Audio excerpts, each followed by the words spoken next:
Olá, pessoal, bom dia. Tudo bem com vocês? Bora começar a segunda-feira, então.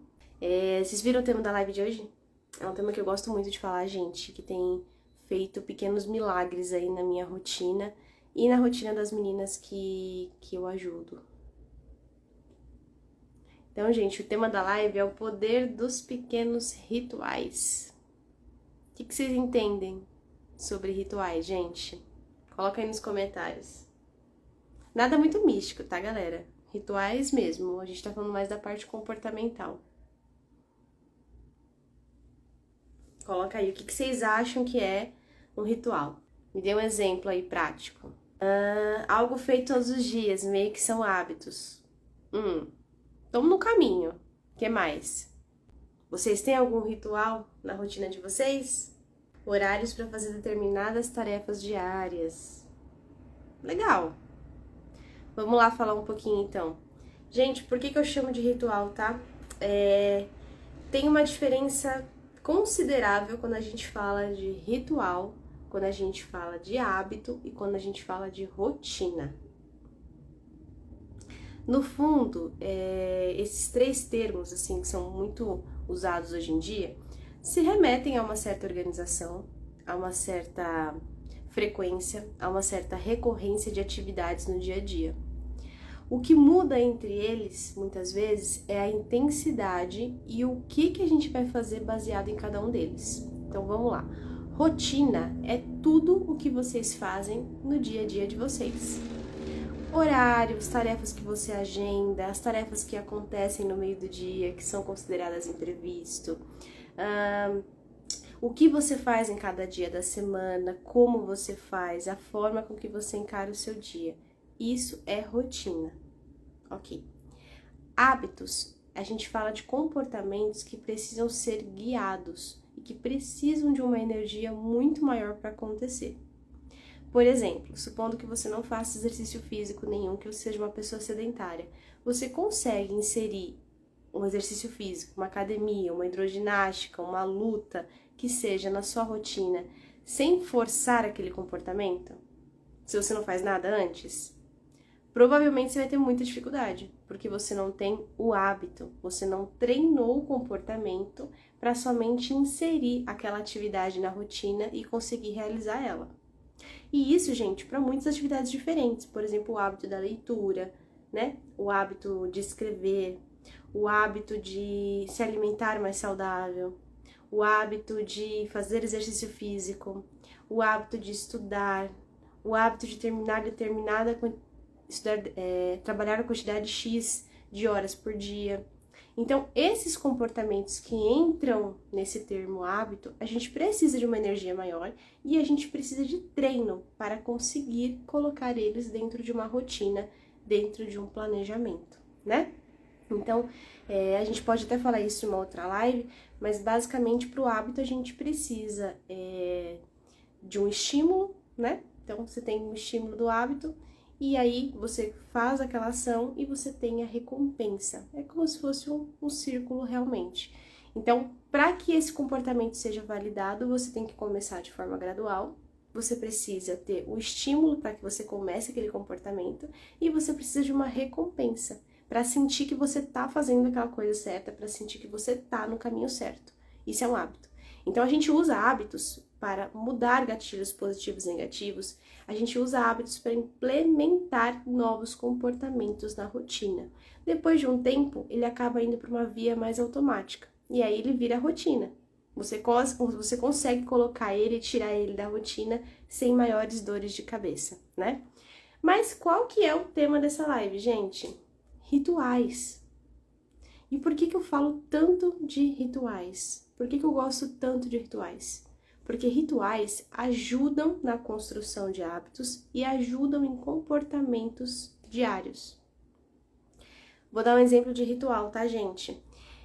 O que eu acredito muito em rituais matinais e rituais noturnos. Para mim, esses rituais, eles servem como estabilizadores de rotina. Para quem é TDAH, para quem é autista, sabe que a gente não lida muito bem com o imprevisto, né? Quando eu falo só do TDAH, o imprevisto dá um peteleco no planejamento e a gente passa o dia inteiro atropelando atividades. Quando a gente fala de autismo, o caso do imprevisto, a imprevisibilidade desse fato acaba fazendo com que a gente sinta muito desconforto, muita ansiedade e não consiga cumprir o planejamento da mesma forma. Então, se você é TDAH, se você é autista, você lida de uma péssima maneira com os imprevistos, né? Então, a gente tem que aprender a colocar esse tempo no planejamento para imprevistos, né? Como que a gente lida com a rotina de uma maneira flexível e mesmo assim obedecendo o planejamento? Vocês já pararam para pensar nisso? Eu era o tipo de pessoa que acordava pela manhã e que se alguma coisa não saía dentro do esperado, poderia ser uma mínima, tá, gente? Eu nem tô falando de imprevistos maiores, acontecimentos maiores. Poderia ser uma coisinha fora da caixinha, assim, que me atrapalhava.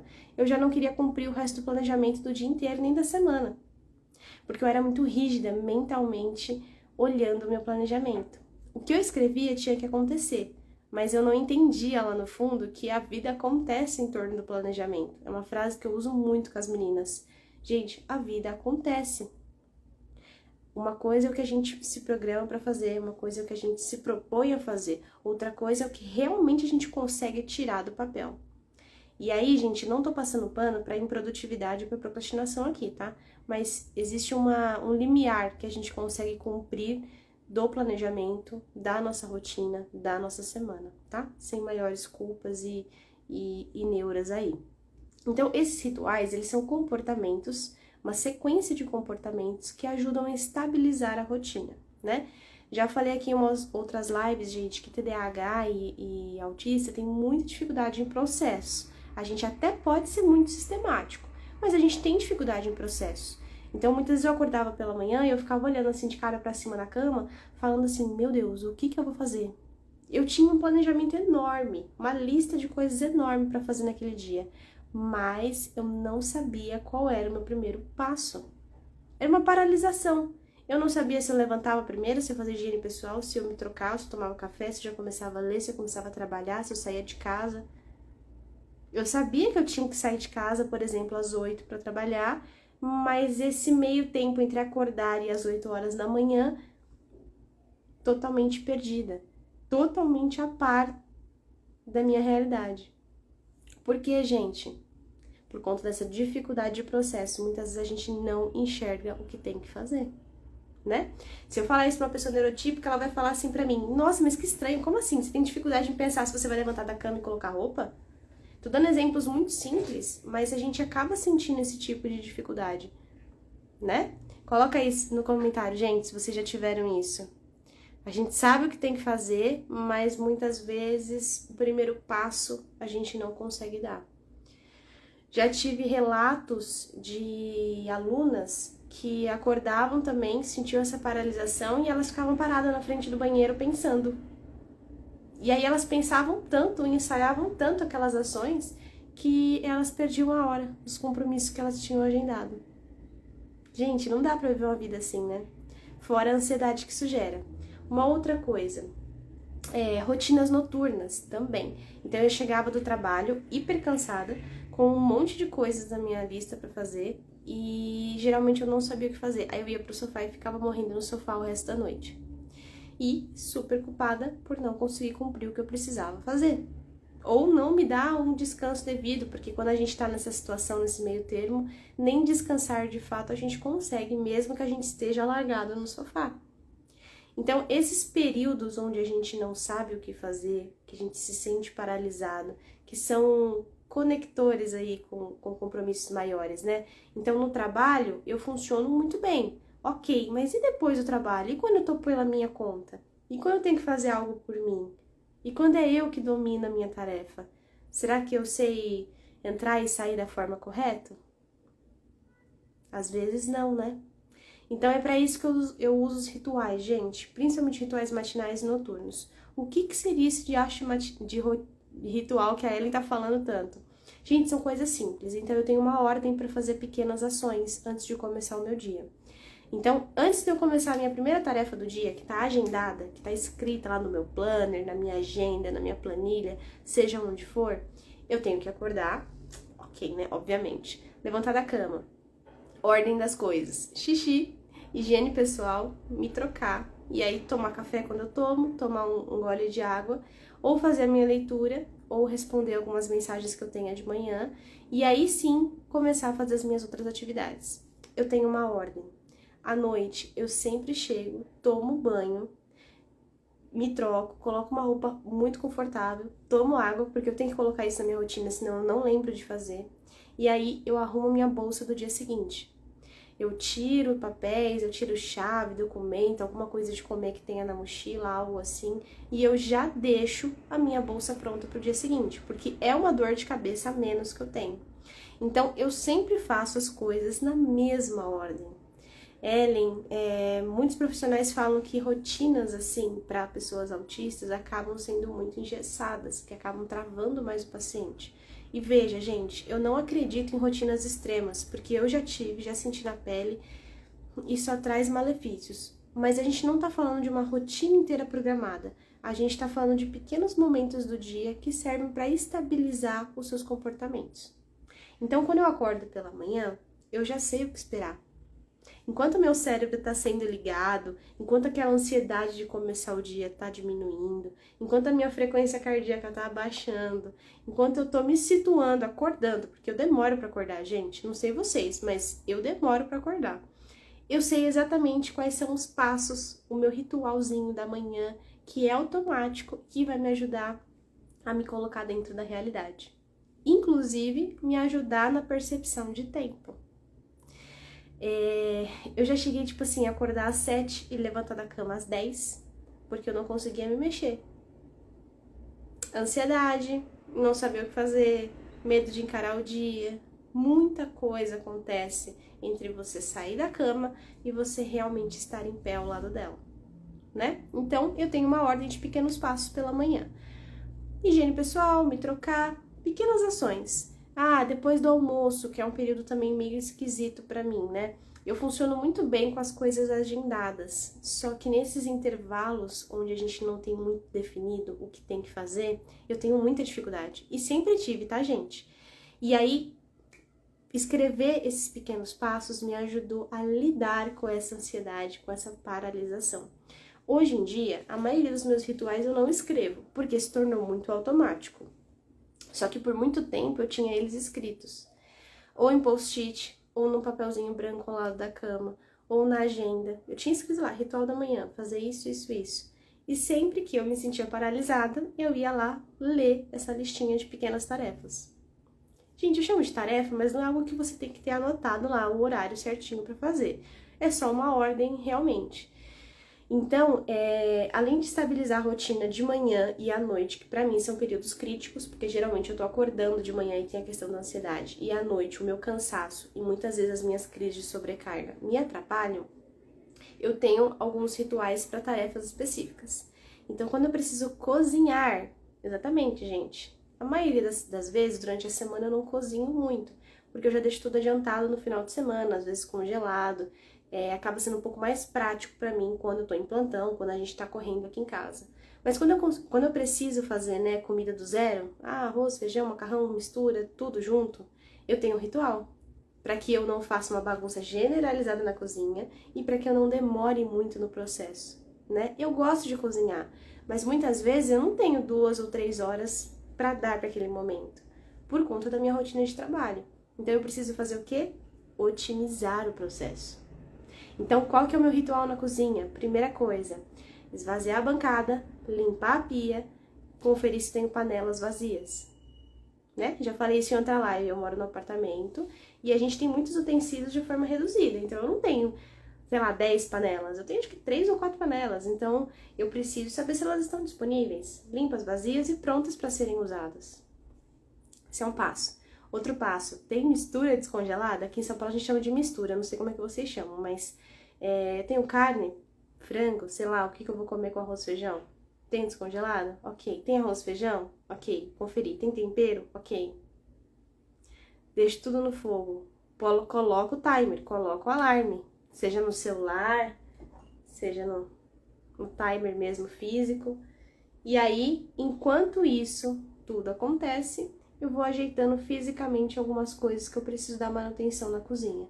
Essa é a ordem do meu ritual para fazer comida. independente do horário, do dia ou do que eu esteja cozinhando, eu tenho esse ritual. Porque a comida está sendo feita e eu dou os meus 15 a 20 minutinhos de manutenção na cozinha para que eu não tenha que fazer faxina depois nela. Veja só, além de estabilizar a rotina, o ritual te ajuda a realizar tarefas. Ele serve como um gancho para você conseguir cumprir tarefas e alternar a classe dessas tarefas. Então, eu consegui fechar esse bloco cozinha, cozinhar, dar manutenção na cozinha, e aí eu fechei esse bloco. Depois disso, eu posso comer e fazer algo nada a ver.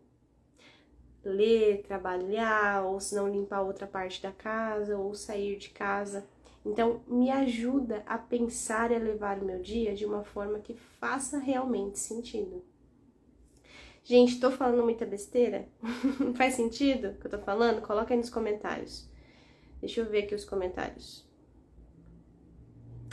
Então, eu gosto muito desses rituais, gente, porque me diminuiu muito a relação da ansiedade em realizar essas tarefas. E quando a gente já tem essas coisas programadas, geralmente a gente tende a estabilizar o humor também, porque você não fica gastando energia pensando no que você vai fazer e você já faz na via automática. Então, como eu falei, gente, eu precisei de um bom tempo anotando e relendo esses mini comportamentos que eu estipulei para que eu conseguisse fazer isso de forma automática. Se você tem, preste atenção para ver se esses comportamentos te ajudam ou te atrapalham pela manhã e pela noite, tá? Independente do horário, mas se esses comportamentos que você já tem te ajudam. Se não te ajudam, aí é legal você sentar e montar a ordem direitinho dessas pequenas ações para ver se você consegue melhorar esse período para você. Tem gente que de manhã funciona muito bem, que o período crítico é o período da tarde. Eu tenho alunas que o café da tarde é algo que paralisa elas, esse período aí, né, entre 4 e 6 horas da tarde. Mas eu tenho alunas também que o período crítico é à noite. Para mim sempre foi pela manhã, então eu preciso saber qual é a ordem dos meus passos pela manhã. Isso vai mudar completamente o meu dia. O pessoal comentando aqui, né? Nossa, sou eu! Total sentido. Gente, eu perdi comentário, né? Oh, meu Deus, mas eu não melhoro nisso. Instagram, por favor, coloque os comentários em uma letra muito grande, porque isso aqui não é acessível. Gente, é muito pequenininho. Deixa eu ver. Sim, deixo tudo anotado e não consigo saber se organizo o quarto ou lavo a louça primeiro. Fico me sentindo mal por não saber se é melhor um ou outro. Exatamente. Quando eu fui montar esses comportamentos, eu comecei a pesar. Por exemplo, faz sentido eu organizar o quarto antes da cozinha? Ou ir pra cozinha e ter que voltar pro quarto? Por que eu já não saio do quarto, arrumo a cama, recolho o lixo se tiver alguma coisa, pego as roupas sujas, pego as coisas que estão fora do lugar e já vou andando em direção à cozinha? Pra mim faz mais sentido, é um caminho mais lógico. Então, geralmente eu faço isso. A não ser que o Gabriel acorda mais tarde, mais cedo que eu, aí a gente tem uma diferença aí de acordar de acordo com o dia. Mas, em geral, eu vou dos quartos pra cozinha.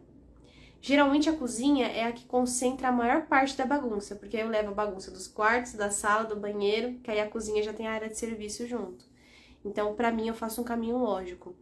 Mas é mais em relação a você acordar e lembrar que tem uma página lotada de itens para você cumprir no dia e não se sentir pronta para isso, né? Então, eu lidei com ansiedade, depressão, gente, mais da metade da minha vida, infelizmente. Então, foram raros momentos nesses 10 anos aí que eu sofri com a depressão que eu me sentia bem de manhã. Não me sentia. Se eu fosse fazer as coisas só por vontade, provavelmente eu não levantaria da cama, não tomaria banho, eu não arrumaria o cabelo. Eu fazia isso no automático porque eu precisava trabalhar, porque eu precisava estudar, porque outras pessoas dependiam de mim e toda aquela história, mas não porque eu tinha vontade. E aí, quando eu passei dessa fase crítica da depressão, parece que essa paralisação ficou. Mesmo que eu não estivesse me sentindo mal realmente, que eu não estivesse na crise, né?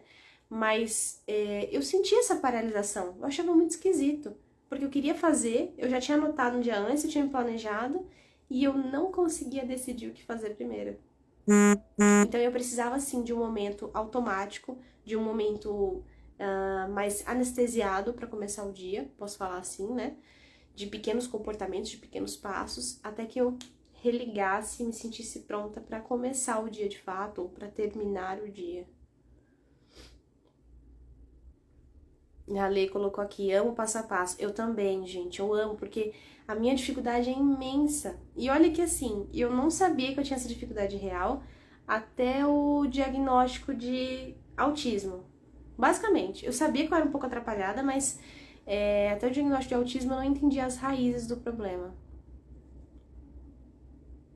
Deixa eu ver aqui o que mais vocês comentaram, minha gente. O povo colocando, eu. Bom dia, Vini. Que bom vê-lo aqui. Por favor, Isabel, coloque em prática. E, gente, pode começar de um jeito muito simples, tá bom? E outra coisa. Ellen, eu tenho problema de manhã, à tarde e à noite. Calma, gente. Vamos começar por um período? Vamos mudar uma coisinha, por favor? Né? Que às vezes eu comento alguma coisa aqui, aí a pessoa fala, eu preciso organizar tudo, eu preciso mudar tudo. Gente, não, calma, vamos fazer a mudança gradual. Qual que é o período mais crítico para você? Amanhã? Supondo que seja. Então, vamos começar pela manhã. O que você faz pela manhã que é negativo para você? Que te deixa mais desanimada, que te deixa mais ansiosa e que dá um pontapé na tua produtividade diária? Porque a gente tem que fazer esse diagnóstico. A gente tem que fazer esse levantamento, né? Não dá só para inserir técnica, inserir comportamento. A gente tem que digerir o que a gente faz para conseguir mudar, né? Então, o que você faz de positivo? O que você faz de negativo? Você já tem algum tipo de ritual? Tem alguma coisa que você repita todos os dias que te faz bem? Tem alguma coisa que você repita todos os dias que você sabe que na hora te dá prazer, mas depois o saldo é muito negativo? Por exemplo, redes sociais, passar horas no celular. Ok, né? A maioria de nós acaba fazendo isso. Uma coisa que a gente tem que lutar constantemente até pelo estilo de vida moderno que a gente leva. Será que faz sentido ficar rodando o feed? Legal, naquela hora te dá muito prazer. Mas quanto tempo você perdeu depois? Como é que você se sentiu depois de ficar horas rodando o feed, vendo foto de pessoa desconhecida que você nem conversa e você tá tentando ver a vida? Né? Então tem que fazer um balanço, gente. Fazer um baita balanço antes de inserir qualquer comportamento novo, qualquer criação de hábito.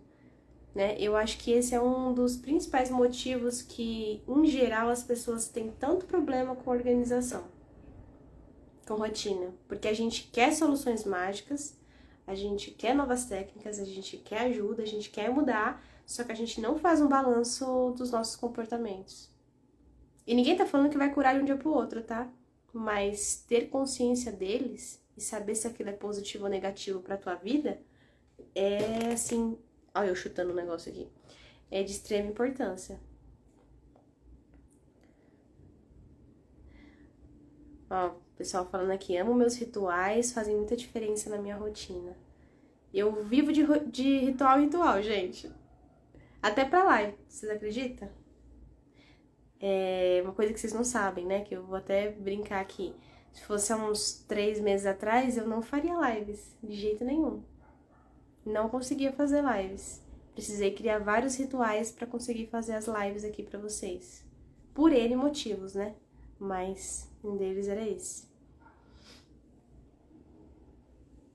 Vamos lá, ver o que a Rita colocou aqui.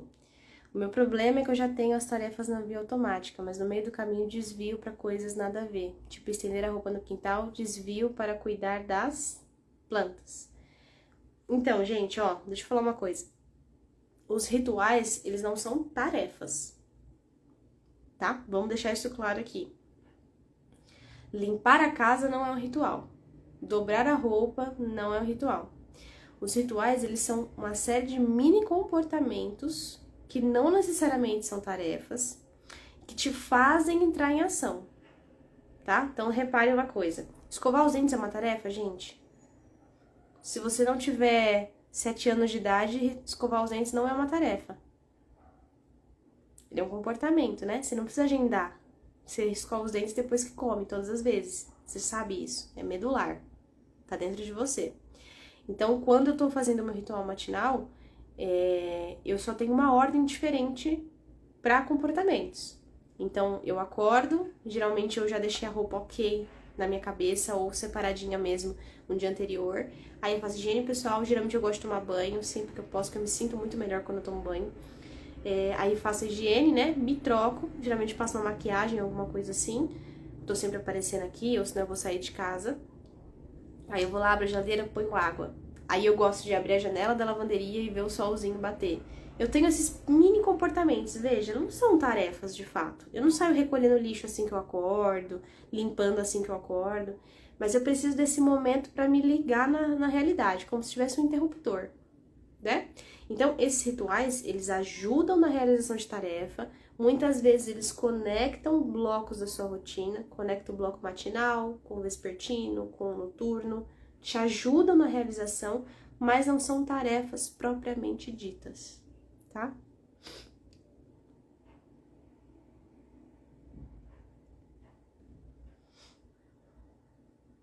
O Vini colocou aqui, o meu problema é uma resistência enorme em fazer anotações. Por que, Vini? Tu acha que dá conta lembrar de tudo na cabeça? Acha desnecessário? Geralmente é porque a gente, no fundo, acha desnecessário anotar. Eu tive muito isso.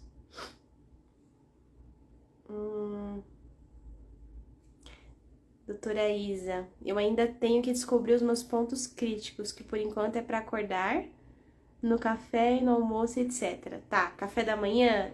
Por que é seu ponto crítico, café da manhã? O meu era literalmente acordar, gente. Eu tenho muito sono, eu poderia dormir 15 horas tranquilamente, tá? Independente se eu tô com humor bom, se aconteceu alguma coisa ruim ou boa, se eu pudesse, eu dormia muito. É meu, é biológico. Mas a gente sabe que, né, vida de adulto não é assim. Então, juntava a questão do sono, a questão da ansiedade de começar o dia e fazer coisas que eu tinha um certo receio, né, principalmente em relação ao trabalho e estudo. Então, tem tudo isso. Agora, por exemplo, café da tarde, eu não tenho tanto problema com isso. Mas, nesse período entre trabalho e janta, esse bloquinho da noite, aí eu me sentia muito perdida também. E tem gente que não tem problema todos os dias, né? Eu tinha um problema muito grande com o domingo, por conta da segunda-feira. Até por isso a gente criou as lives de segunda-feira, porque eu descobri que eu não sou a única e tem uma galera enorme aí que não gosta de segunda-feira.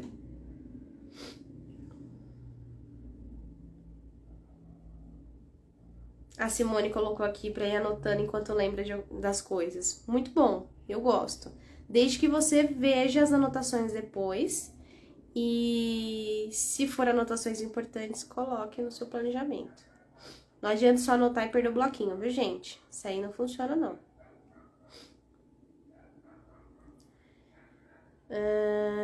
Eu acho que era por isso que eu funcionava melhor na faculdade. Tinha tudo organizado, bem, direitinho, como iria fazer. Geralmente, é Shannon que fala? Adorei teu nome, mas eu não sei pronunciar. Depois você fala aí. Eu acho que quando a gente tem menos tempo, e aí a gente tem que aproveitar cada segundinho, cada brecha, a gente tem menos esse sentimento de paralisação. O problema de dias assim é que a sobrecarga é gigantesca, né? Então eu tive que puxar o freio. E aí, puxando o freio, consequentemente, eu tive mais tempo de ter essas paralisações.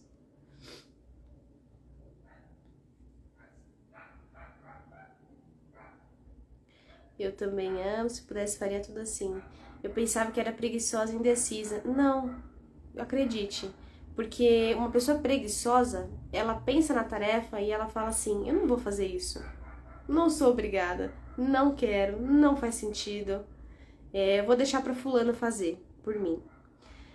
O fato é que na grande maioria das vezes a gente quer fazer, a gente quer ser produtivo, a gente quer cuidar da gente, a gente quer cuidar da casa, a gente quer fazer o trabalho direitinho. A gente só não consegue. Então o problema tá em alguma parte desse processo aí, não você.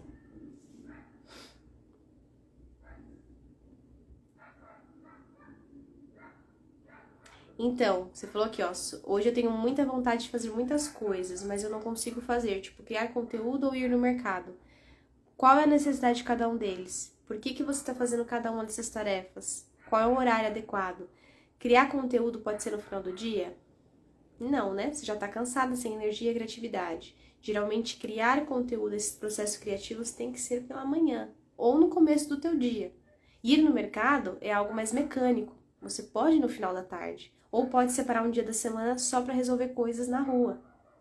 Então, é muito como você aloca também as tarefas. Às vezes você está exigindo de você uma coisa que não é compatível biologicamente com o seu estado naquele momento.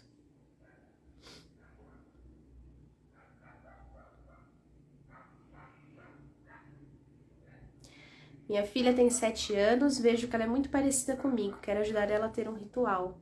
Mas até eu não sigo nada, como poderia ajudar ela? Sempre me pego pensando nisso. Primeira coisa, o que criança tem que ter, gente? Independência, né? Então você tem que ajudar ela a ser funcional. Como ela pode ser funcional? Tomando banho, sozinha em casa, se vestindo, escolhendo a roupa, tendo autonomia de escovar os dentes, de fazer higiene pessoal, de comer sozinha, de arrumar as coisinhas dela. Então, principalmente no começo do dia, eu acho importante que a criança saiba praticar o autocuidado, lógico, dependendo da criança, da idade, tudo sempre com supervisão, mas ela tem que sentir essa autonomia dela, para depois você estender isso para as outras áreas da vida dela, como estudo, brincadeira, lazer, né, e etc.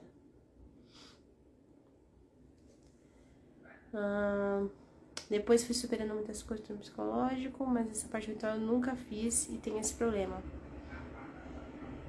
Acordo e tenho muita coisa para fazer antes de sair para a escola. Gente, uma outra coisa, tempo, né? Então, que hora você sai para trabalhar, que hora você acorda?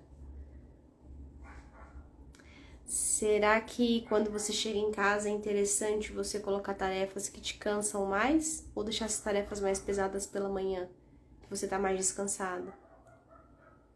Como eu falei, gente, tem que começar por um período do dia bem específico, para você testar por alguns dias e depois estendendo esses outros rituais para o resto do dia.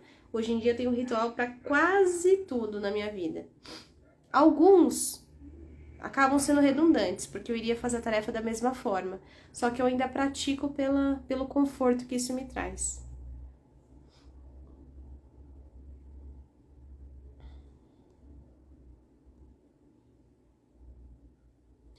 Pessoas próximas sempre me acharam inclinado a rituais, mas pra mim era só um esforço lógico pra me cuidar.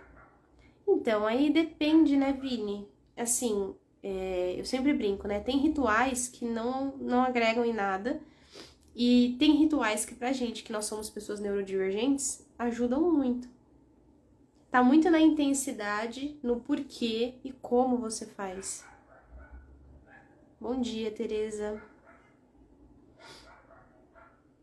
Deixa eu ver aqui.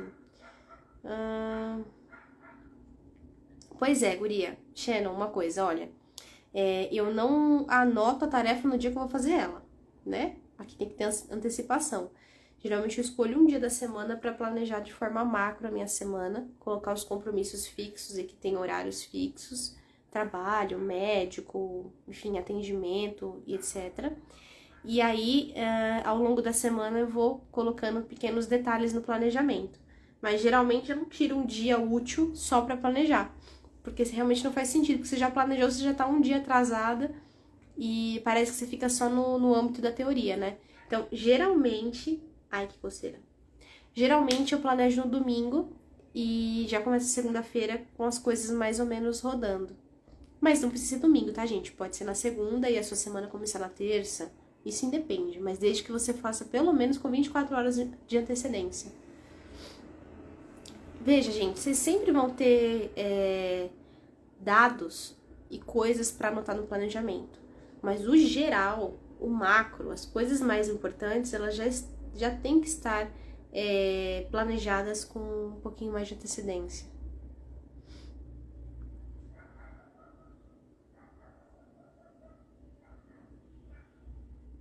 Deixa eu ver aqui, Tereza. Anotei, mas não olho a anotação. Estou acordada desde as 6 horas, mas sumiu.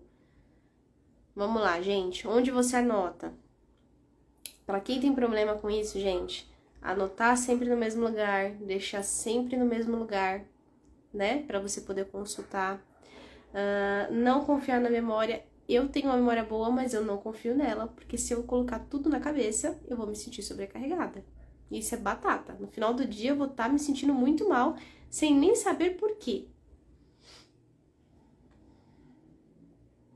Eu vou dar bronca, Marli. Acabei de falar isso, moça. Gente, arrumem sempre o mesmo lugar para anotar, tá bom? Não tem problema que você não tenha a agenda dos sonhos. Arruma um caderno, um bloco e deixa sempre, por exemplo, em cima da mesinha da sala. Você sabe que tudo que você precisar conferir vai estar ali.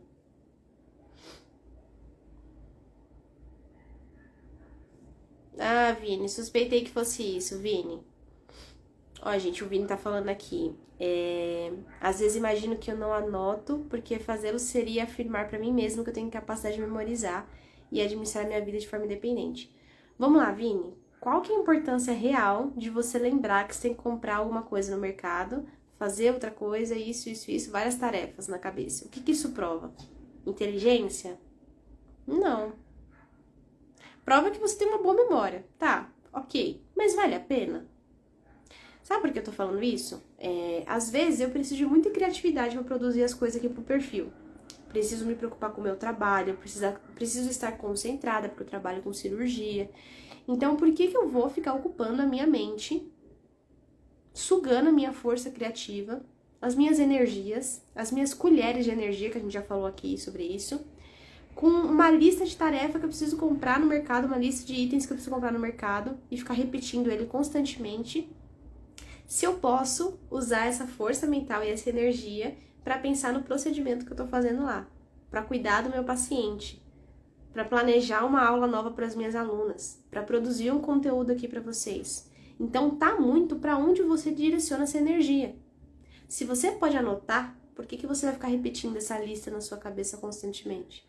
Porque eu repito. Então, se eu não anoto, eu fico assim, ó, tal hora, tal coisa, depois eu vou fazer isso, aquilo, constantemente, gastando energia mental e queimando os meus neurônios para lembrar de tudo. Então, e fora a preocupação e a ansiedade que isso gera, né? Então, pense em treinar a sua memória, em provar a tua capacidade com coisas que realmente dão resultados, tá bom? Pensa nisso, com carinho. Oi, Valéria. Eu estou com vergonha, mas estou voltando a estudar hoje, entrei na faculdade e você tem me ajudado a acreditar que é possível. Lógico que é, menina. Quem falou que não é? Às vezes a gente vai encontrar algumas pedras no caminho aí, né? Algumas dificuldades. Mas nada que não possa ser contornado, não. E outra, gente, para com esse negócio de idade, de condição, de fase que vocês estão, porque em muitas coisas na minha vida eu segui o padrão e a ordem que todo mundo quer e tive uma puta de uma dificuldade. Se eu soubesse, teria feito faculdade mais tarde. A maturidade me ajudou em muita coisa.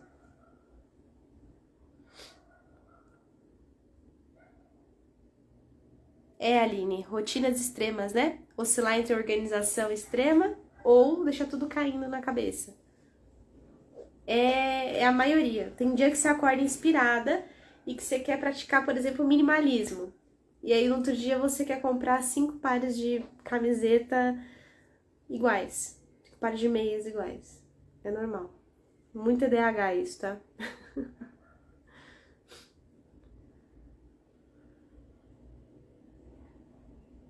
Diagnóstico TDAH com 46 anos.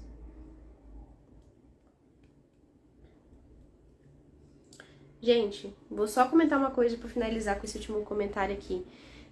Independente se vocês têm um diagnóstico formal ou não, que é o laudo, suspeito ou não, por que eu bato tanto na tecla do diagnóstico? Pra que é um diagnóstico, gente? Em geral, tá? Doenças mesmo, falando de doenças. Ah, você tem um diagnóstico de gripe, toma um antigripal. Você tem um diagnóstico de, sei lá, câncer, quimioterapia. Você tem um diagnóstico de TDAH e de autismo, você faz o quê? Tem cura? Tem tratamento? Não, né? Tem jeitos de se lidar. Se você é autista, geralmente você não vai usar medicação. Você usa medicação para ansiedade, para depressão, para comorbidades que pode acontecer dentro do quadro de autismo. No caso do TDAH, a mesma forma, você trata os sintomas. Só que o diagnóstico ele é feito para orientar vocês, para ensinar, para dar nome às coisas que vocês sentem. Então, querendo ou não, é um puta de um processo de autoconhecimento. Se eu vou aprendendo aos poucos como eu funciono, eu sei o que me ajuda e o que não me ajuda. Eu sei como eu lido com determinadas situações e sei como eu não lido com determinadas situações.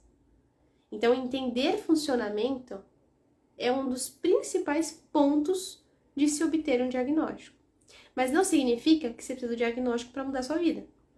Se você já sabe que você não gosta de determinado comportamento, não faça, não aceite, se coloque em certos limites. Entende? Então, o diagnóstico ele não resolve problemas. O que resolve é o pensamento de vocês. De entender que é sobre funcionamento e não sobre rótulos.